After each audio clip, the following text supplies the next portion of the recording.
खबर शामिल करते हैं डेरा इस्माइल खान से। तनवीर पराचा की रिपोर्ट के मुताबिक डेरा इस्माइल खान के साबका कबायली इलाका दरासंदा से बहुत बड़ा सैलाबी रैला डीआई खान की 3 सैलाबज़दा तहसील दराबन और तहसील गलाची और तहसील परवा में दाखिल हो चुका है। बड़े नुकसान का खतरा पैदा हो गया। मकामी इंतजामिया इस हवाले से कुछ करने से काज से नजर आ रही है।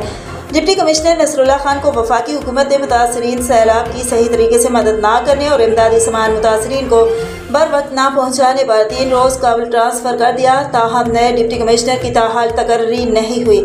मज़कूरा तीनों तहसील में सैलाब मुतासरीन कसम परसी की ज़िंदगी गुजार रहे हैं। इन तहसीलों में वज़ीर आज़म शहबाज शरीफ और वफाकी वज़ीर मुफ्ती असद महमूद मुतासरीन के सर पे शफ़क़त का हाथ रखने के लिए दौरा कर चुके हैं। इमदाद का ऐलान भी कर चुके हैं, जिसमें से राशन और खैमों की तरसील जारी है।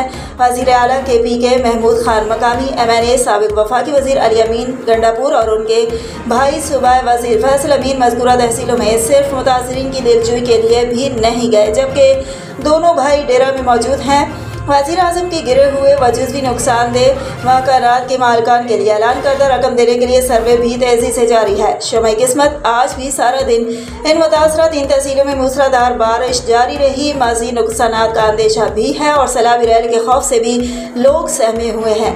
शहरियों के माल मवेशी पानी में बह गए हैं, जबकि सैकड़ों मकान मुनहदम, राब्ता सड़कें टूट गई हैं। शहरी ज़िला इंतज़ामिया और रिलीफ देने वाले इदारों से अपीलें कर रहे हैं कि हमें महफूज जगहों पर मुंतकिल किया जाए ताकि हमारा जानी नुकसान ना हो। इधर ज़िला इंतज़ामिया ने सरकारी व प्राइवेट स्कूल्स में 2 दिन की छुट्टी का भी ऐलान कर रखा है।